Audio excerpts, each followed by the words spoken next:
Welcome to My Money, Your Money, a weekly talk show on generational wealth, wealth management, and personal finance, and more. Now introducing your host, Miss Brigette Lumpkins. Hello, and welcome to My Money, Your Money, brought to you by our generous sponsors, Demesman and Dover Accident Attorneys. I'm your host, Brigette Lumpkins, and I am here to talk about all things personal finance, wealth generation, and investing. I have a background in financial services, working at firms such as Goldman Sachs, Lehman Brothers, and Barclays Capital. I've raised capital for private equity and hedge funds and managed investment portfolios for private clients. And I am thrilled to welcome our guest, Dr. Nicole Garner Scott. Dr. Scott is a financial planner, wealth strategist, dually based in Atlanta and Miami. Nicole takes a unique approach in her practice by helping people achieve financial security through holistic, integrative planning. Hello, Dr. Nicole, and welcome. Hi, Brigette. How are you? I'm great. Let's get started with you telling us a bit more about your background and what you're most passionate about when working with your clients. Well, thank you. Well, first off, thank you so much for having me on. I love to see other women in the space of finance and just what you've accomplished. Being a brown girl and Right. right into the ranks. I don't think people get to see that enough. So thank you. Thank you for doing this show and thank you for showing up in that space. Just a little bit more about me. I was born and raised in Atlanta, Georgia. So came to Florida a few years ago, very excited in regards to all the possibility and all the synergy in Florida. I started my financial practice really driven by the why. I did not grow up in a household where we discussed money. We didn't discuss wealth building, as I got older, I realized I was going to have to be the one to change the trajectory for my family, for my bloodline, and really took a deep dive to first off make sure my family was really good, and then that transcended into making sure my community was good, and it keeps growing from there. So, been in the financial planning space for some time and just really adamant about normalizing these conversations, getting out in front of people and making sure that people are aware as much as possible when it comes to their financial planning. So you said a lot there, and first of all, thank you. We could do a whole other series and conversation about being a brown girl in this field. So we'll put a pin in that for now, but and maybe do it at a future date. Yes. But thank you for that, and I appreciate you too. But you said a lot about your family and your familial attitudes and lessons that were spoken and unspoken about money, and how you wanted to change that and sort of shift the generational ethos around money. And, as we do this series, I've noticed a theme across the board where culturally as Black people, not only do we not have access often to the tools and information or the capital to make a financial plan, but it's also our attitudes and our relationship with money. So can you tell me more about that, sort of specifically what you generally tend to see thematically, maybe what was the case in your own family around people's attitudes around money and having these conversations?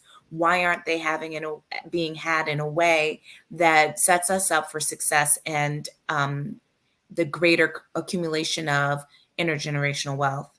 Sure, sure. So definitely, as we're speaking to our communities as a whole, there was a lot of systematic infrastructure that have many previous generations, and if not, still somewhat passed down to our generations and further, in regards to just a lot of trust surrounding a lot of the tools and leverage into growing your money. So we could even talk about insurance, right? And so um, decades and decades ago, our great grandparents and grandparents, the insurance guy was like a shisty guy that came to their door and, did these different things. And, people didn't really see their worth. We could talk about the banks and how, wealth was eaten up, in previous decades and previous generations, which made a lot of people not trust systems in place and hide money under the mattress and, those different things. And then just in regards to community and culturally, those being told not to discuss wealth and not to talk about it, or money is evil, or so many different narratives from that. So you have all of those things that were put into conversations and were passed down. And so even dealing with that, even being able to utilize the tools now, and utilize that for building your wealth and building your financial planning, it has, many families have to overcome that lack of trust that's there, a lot of that being in place. And then I would say, second off, me personally, um, grandparents and parents came from more survival times, right? And so when you come from a survival time, you're typically leaning more towards having a scarcity mindset over an abundance mindset. And so when you're in scarcity mindset, try to hold on to the dollar as tight as possible. And, it's so much emotion surrounding spending, and so much emotion surrounding and trauma surrounding just your relationship with money.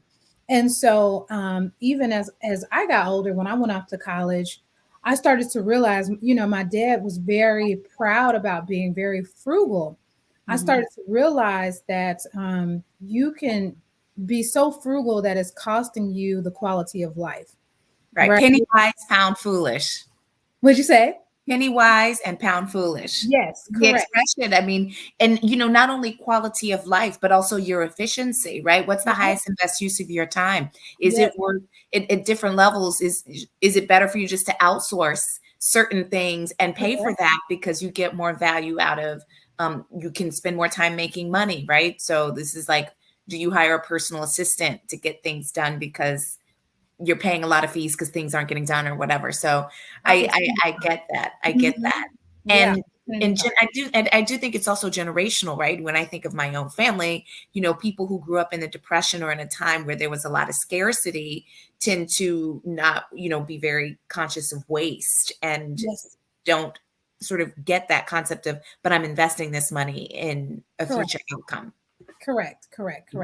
A lot of familial baggage, emotional baggage that's tied to that. And just a lot of things that you have to unpack when you really start to sit down and plan your money and work with, professionals and those different things. You have to really get to the root of lack of trust or mindset and beliefs. And, scarcity is just, a lot of different things that you have to unpack in that planning time. So, so you have a doctorate. What's your doctorate in? So I received the honorary doctorate. Oh, cool. Yes, for my work with the Obama Foundation. So yes, did that for quite a few years, and just was really blessed for those opportunities. That's quite an honor. I mean, it takes a lot of professional and personal achievement to be bestowed an honorary degree. So kudos to you on that. But the reason I asked that question is really about why, how you work with these clients to overcome these things, because I have a background in psychology before I went into finance. And so a lot of this is about the psychology of money and like family dynamics and changing behavior. And as with a financial training background, or a financial planning background, how do you address these questions with your client? How do you help somebody sort of change their attitude about money that is passed down, throughout generations, for all these very legitimate reasons, right? This lack of trust. Very legitimate. Yeah. Very legitimate reasons. And sometimes it starts with just having an awareness.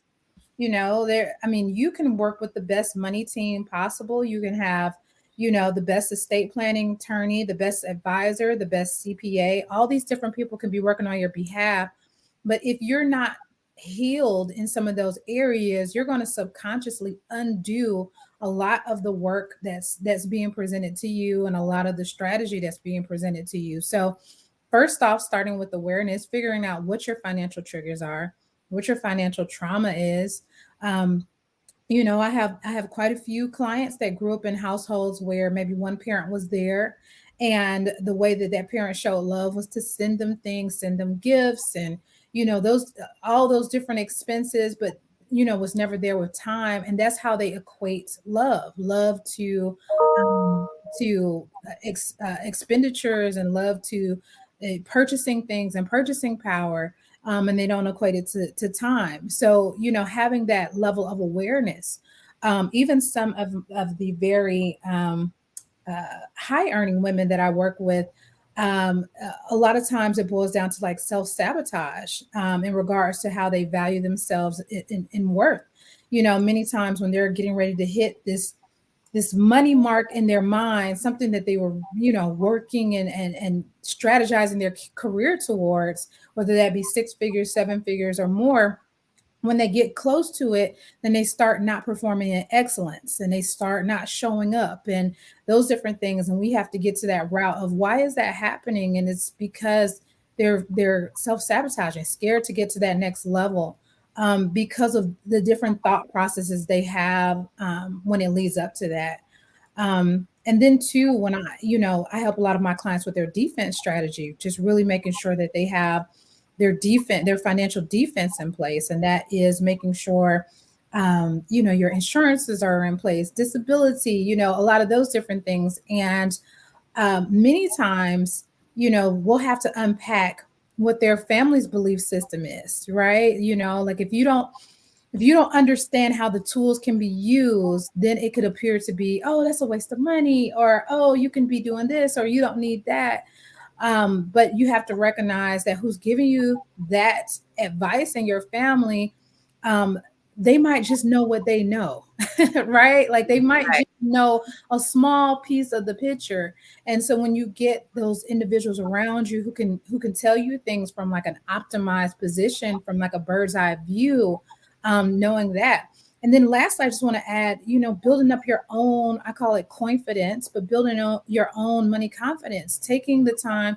There's so many people that are like, especially because I work with a lot of women, and they're, very quick to say that their spouse handles the finances, or they're not a money person, or, I don't really do numbers. And I'm like, well, today, now you do. Moving forward, now you do. You have to, Right. because to build your confidence in it, you got to get into it. And not to say that you don't surround yourself around people who you can rely on for, up leveled advice, but you have to have a level of getting into this yourself and knowing it yourself. And even with women, is very well known that in our communities, data shows that we outlive spouses on many occasions, right? And there is a grandmother and great aunt, older cousin, someone who was really caught up in not being the money person, not knowing the numbers. I'm just going to leave that to my husband. And when their husband passed, then whether you want to or not, you have to become the money person. So it's best to go into it with as much confidence as possible. And then difference of opinions and diversity of thought makes for better long-term planning. Right. So you brought in a couple of things, right? One, you brought in relationships with couples and how they interact around money plans, which is something I really want to talk about. And number two, you brought in defensive strategies. So I'm going to start with number one, and then we'll go to number two. So put a pin in that, right? Number two is going to be, we're going to talk about defensive strategies. But first, I want to dig a little into relationships and how, two people come together in a relationship, bringing their legacy, thoughts and attitudes about money. How do you work with a partner to develop as a unit a successful attitude and plan about money? And do you work with couples to help them develop plans that are going to be productive for their future? So ideally, yeah, I feel like a lot of couples, even even me and my husband, we went through premarital counseling, and you talk about money, and it seems like you're on the same page. And then the wedding happens, and then real life happens. And then you start realizing, hey, your thought processes are a little bit different than mine. Or, hey, I thought we agreed on this. When did this change? and it could be one spouse read an article and they feel convicted and it's completely in a different direction than what the other spouse is.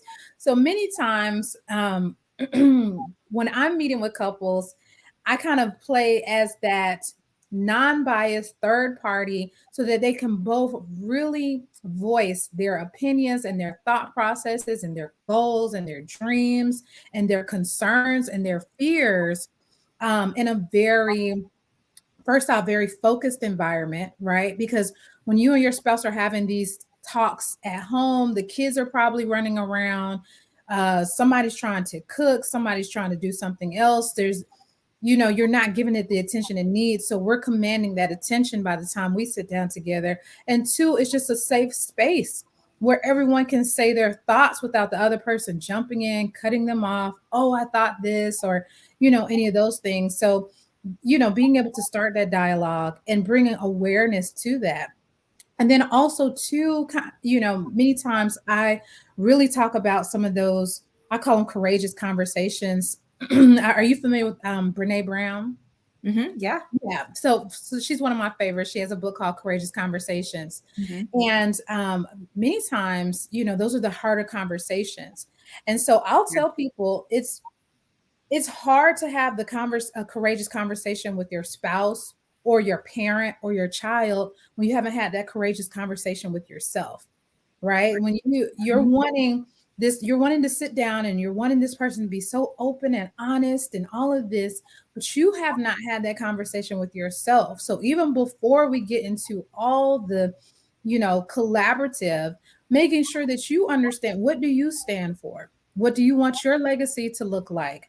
What are your belief systems around different things? What is your risk tolerance, right? What are all these different things that you need to know about yourself? So when you sit down with a spouse, or when you sit down with a parent or your child, you're able to be very honest and open about where you stand on things as well. Okay. And how can parents help their children? I think a lot of us know maybe we were brought up with some maladaptive patterns or ideas about money, and we are trying to change that in ourselves and in our children, also trying to instill in them some ideas and values and give them all the tools they need to get a great start. Because there's nothing like a head start, right? The best way to get rich in this country is to pick your parents wisely, right? So tell us how you work with parents when they're trying to shift that trajectory intergenerationally, and when and how they start with their kids. Yes. Okay. So I'm very passionate about this area. So definitely tell me if I'm over talking. Okay. But one, I think it's very important to show transparency and to bring your children into the conversation. Okay. So previous generations, they would be like, this is adult talk, and go into the other room, or they would only show the highlights, right? When you can buy your child everything they want, and when you bring the new car home, or when we move into the new house. But there was no showing of any adversity and how to go through it, how to deal with it, and how to plan for it as well. So, just really bringing your children into the conversation is very, very important. Two, the thought process of sending an 18-year-old out into the world and just hoping that they get it is very flawed in our financial training system. So, building that understanding of value exchange, building that understanding of utilizing money as a tool has to happen, and those lessons have to set before they get access to being able to apply for credit, being able to take out student loans. All these decisions they're making at 18 can haunt them into their 40 and 50 years old. So there's a lot of apps out there now that can be utilized. One that I love is called Busy Kids. It has like a debit card system attached to chores, just depending on how you think about that and what the belief system is for your home. But there's so many different types of software and apps that you can do. One thing too, especially while your kids are young, everyone teaches kids spending and saving. And that's just one aspect of of utilizing, financial exchange. There's compound interest, and that is one of the main game changers. And while you're dealing with someone in their youth, the beauty of compound interest is so beautiful. They have years upon years upon years. And so it's a concept that for younger children, one game that we have done before and that we utilize even in our own household is not just one piggy bank, but we'll do three piggy banks. One piggy bank for giving, one piggy bank for compound interest, or we'll say investing, and then one piggy bank for savings. And so as as a child receives money, one, they learn to take a percentage of that and give, and that's how you start to combat scarcity mindset and just generational curses in regards to that. Because when you hold on to money as the end all be all without the giving aspect, then you can pass down millions and millions, to your children. But if they don't get that part of it, then it'll start to dissipate over time. So you're talking about like money hoarding. Correct. Money hoarding. Yes. And then for the compound interest piggy bank, well, an exercise that we'll do is, if you leave the money there, then over time, more money will keep getting placed into that. Now, if you go to the store or go to, Amazon or anything like that, they can choose to take the money out. But if they leave it there, then their money will grow. And so that's a concept that they can start to utilize to say, if I just set it and forget it, if I allow, this, get past the emotional spending that I want to do and allow this money to sit, then it has the opportunity to grow. So I think some of those lessons are left out of childhood. And that's why you have people who have all this money in their savings accounts, but they're not doing anything with that money, and that money is eroding, to right, yeah, because it's not keeping up with inflation. If you're inflation, correct, yeah, especially in today's environment with near zero. I mean, we have a really difficult, challenging environment. You must invest in order to keep up, because just putting it in a deposit account that's paying like minimal interest is not keeping up with the pace of inflation. I mean, this year's COLA, cost of living adjustment, for our viewers for Social Security was 5.9%. I can't remember when it was 5.9%. Usually it's 2 to 3% or whatever. So I have a practical question about that. When your kids, you're compounding interest, piggy bank, are you paying the interest? Who pays the interest? Yeah. Who's the bank? So and do you set an interest rate and you do the math with them? Depending on age appropriateness, right? Okay. So yeah. And you'd be surprised how early kids get it now because of their exposure, right? Like, right, yeah. Me and my son were watching Sesame Street, the newer episodes of Sesame Street, and there was an episode on cryptocurrency. I love it. That's my field. So right. Okay. Awesome. Yeah. So, you know what, the conversations that you're having with your kids now, either you're going to have them with them or the world's going to have them with them. Right. So, I can relate. My mother, we didn't talk about money a whole lot. And by the time I graduated from college, I had 9 credit cards. And she was always like, pay your bills and keep good credit. And I've kept that. So that's been really good. But the investing part and the compound interest, not so much a lesson I got, and also avoiding debt. Fortunately, I was very fortunate to be able to unwind that situation. But it really, I mean, what you're saying really, really, really resonates. So I want to go back to what I said I was going to go back to, which is these defensive strategies and these attitudes, right? Because we also see this, especially those of us who are looking at aging parents and having to, our parents were able to work jobs for 30 years and get a pension. My mother's in that category. It's great for her and for me. But we don't have that opportunity anymore in our society. Anybody who's sort of Gen X or younger is not looking at a pension, and they are looking at aging parents and people to take care of, et cetera. And if their parents haven't put those defensive strategies in place, there's a crunch, right? We talk about the great wealth migration. I feel like white people are getting that wealth. Black people are getting a bill. And so can you talk about people's attitudes? Because what I saw when I was working with clients at Goldman Sachs, private clients, and these were very wealthy people. The minimum is 10 million liquid to have an account. So it's a different level conversation, but they still had the same defenses about, Of course. sort of their mortality and how to put things in place. So can you address how you talk about that with your clients? Because it was a constant question that we had even at that level. How do you talk about what happens when you die or if you get sick? To your kids, or how do you tell? About Sure. with your clients, and then how do you talk about it with your kids?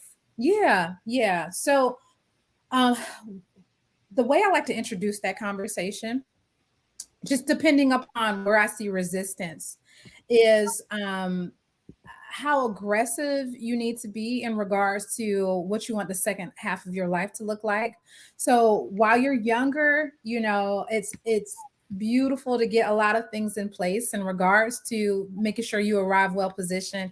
As you get older, you have to start deciding, what do you want that second half of life to really look like, and you might have to start getting more aggressive with putting things in place. But in regards to that conversation, I say, as much as you care about your life now, right? The standards that you have for yourself, the way that you are, the way you might be particular about the food you eat, the lifestyle that you carry, the way that you're able to travel. What would make you think that at 65 and 70, you wouldn't be that same exact version of yourself? Mm-hmm. Right. And because, senior citizen level looks so far away, and because we don't live with our parents in the way that we used to, and we don't live with our grandparents in the way that we used to, we're very, very separated from what life looks like 30, 40, 50 years from now. And so just reminding people of you're going to be you then too. Right. And so Right. putting those things in place is very important to understanding what tools match where you're wanting to go. You can take some of those higher risk investments when you're younger because you have a longer runway. Mm-hmm. But as you get older, you're going to naturally start to become more conservative because you want to make sure that those things are in place.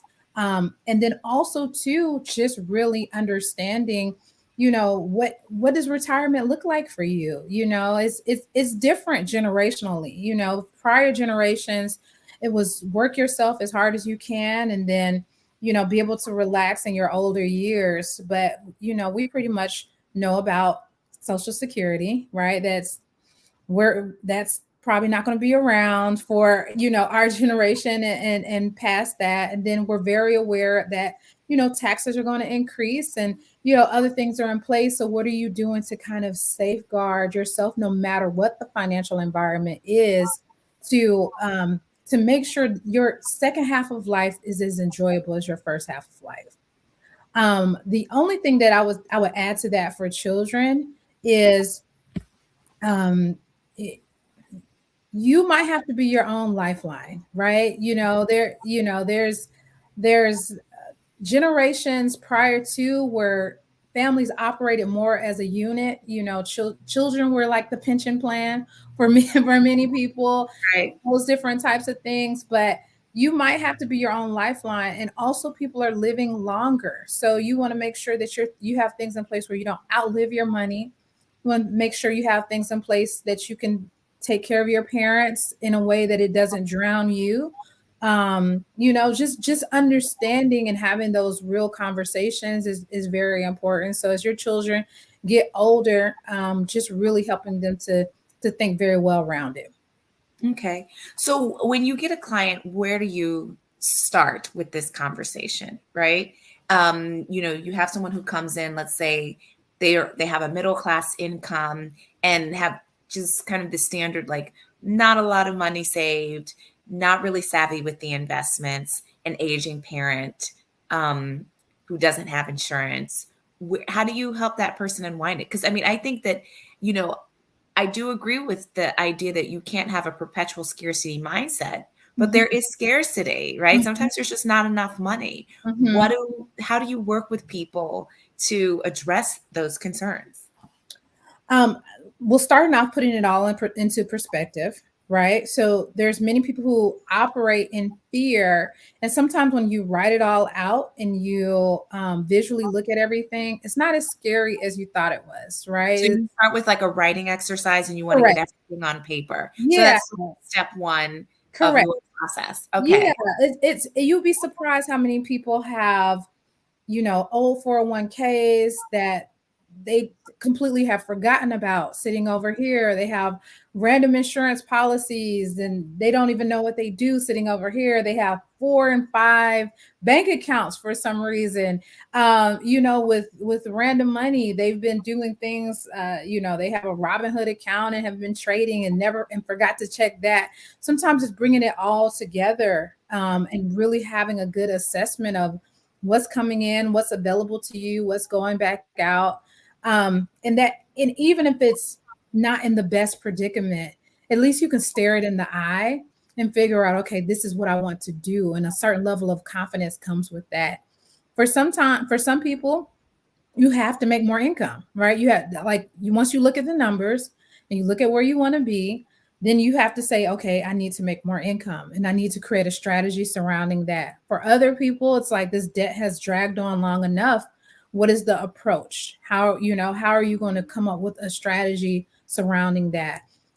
For investment vehicles and those different types of things, making sure that you have all the foundational components in place. Everyone wants to jump out into all the pretty things, but there's still risk, right? And very, very high risk. Like these are very volatile places that people are wanting to put their money in. But you feel a level of confidence when you have your basics in place, when you have your emergency fund, when you have, some of your structural pieces, your brokerage account that's working for your benefit. Like some of those things put you in a good predicament so that when you go out and you say, hey, I want to become a real estate investor, you can actually withstand the risk factor that's associated with it instead of completely wiping yourself out. Right. That's great. And we always have these great conversations, and then I look at the time and I say, "Oh my goodness, we're running out of time." But I do want to get your sort of final thoughts on how, if people find this overwhelming, because what I'm sensing is that people find this overwhelming, right? They leave a stack of bills on the, I do this. I leave a stack of bills. When I know I've spent too much on my American Express card, I wait to the very last minute to look at that statement because I don't want that kind of negativity in my life. And I know I'm not alone in that. So people feel overwhelmed by tackling this. And then I think, maybe they feel a little challenged by, can they change their behavior? So any words of encouragement in terms of your ability to help people successfully make this change, because changing your behavior and your attitudes is hard. And so, how do people do this? Are you seeing success? How are people being successful? And what are just a couple of nuggets in closing that people can do as a first step towards, making an improvement in this area and getting it together? Yeah, I would definitely say first getting accountability, right? Accountability helps you go further with someone that you can alone. Second off, we're in a beautiful time of technology and automation.